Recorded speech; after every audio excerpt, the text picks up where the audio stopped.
Let's talk about the Nakba. The Palestinians use this Arabic word, which means disaster, catastrophe, to describe the events of 1948. 1948, when the State of Israel was established, but not only, they also use it to refer to the displacement of hundreds of thousands of Palestinians from the land of Israel in 1948. I have an insider scoop for you. A cousin who was active in the Haganah, the Israeli paramilitary group that was primarily a self-defense group before 1948 and gave its name to the IDF, Israeli Defense Forces. He was a commander. His name was Yaakov Lishansky. Lovely guy. I still remember him. An amazing guy. Became a famous chef after the war. Now, what happened in 1948? So first of all, why did Jews have an organization called Haganah already in the 1940s? Defense. What were they defending themselves against? You named it. They had an organization named Haganah because Palestinian nationalists were launching daily attacks against Israeli civilians. Hundreds of Jews were killed by Palestinian nationalists. It wasn't Israelis, it was Jews. It was an ethnic war between Palestinian nationalists who sought with their racism and anti-Semitism to take the lives of innocent Jews. And so they attacked Jews repeatedly in the 1920s, in the 1930s, in the 1940s. This did not start in 1948. It started way before. And that is why there was an organization called Haganah, Defense. My cousin, Yaakov Lishansky, a hero, a brave man, was a Haganah commander in the city of Haifa. Now, the city of Haifa is a very diverse city.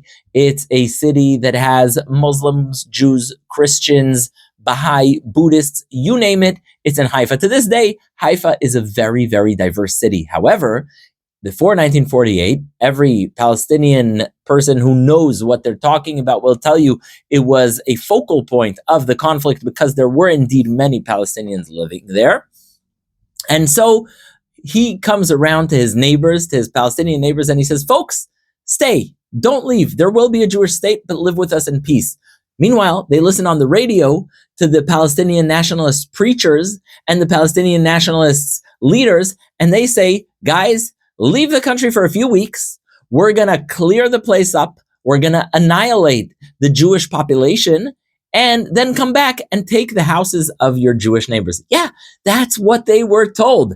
And so the big lie of 1948 was when Palestinians were told that Israel will disappear. Does that sound familiar to you? Yes, it does, because it's to this day the most toxic and dangerous lie Palestinians keep peddling. What were the young men who came from Gaza on October 7th told? They had a lot. They had lives, they had houses, they had a lot. What were they told? What poisoned the minds of young Gazans and caused them to go and commit the worst crimes recorded today and go and commit the atrocities of October 7th? What caused them that? The same big lie. The big lie that told them, look, Israel's going to disappear. You're going to take the possessions of the Jewish people living there, and it's all going to be yours. Their homes will be yours. Their women will be yours. Their property will be yours. Vile, vile language that is promised to young minds that don't see what's going on. And so just like the people of Gaza were lied to, just like the people on campus are being lied to right now, being told, oh, Israel's going to disappear. Just like the protesters who are going to come out in 2 weeks and mark Nakba Day are lying to everyone saying, we will return.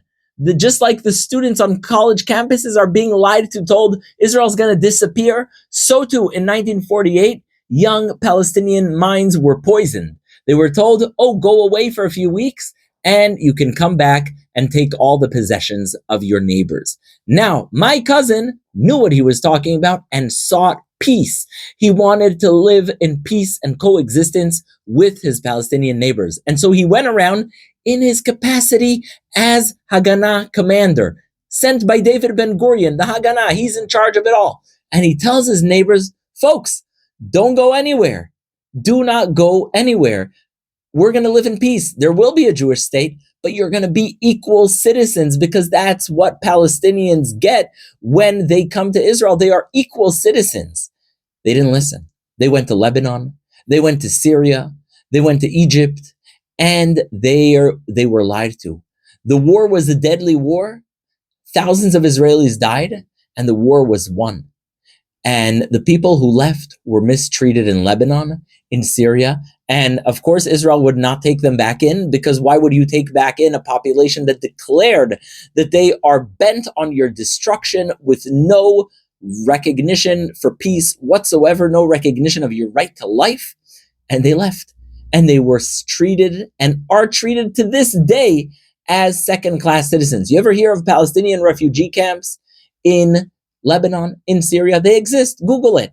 The reason they exist is because to this day, third-generation Palestinians are treated as second-class citizens in Syria, in Lebanon, and elsewhere. In fact, the Palestinians themselves mistreat Palestinian refugees. That's why in places like the West Bank and Gaza, there's the main area and there's a refugee camp.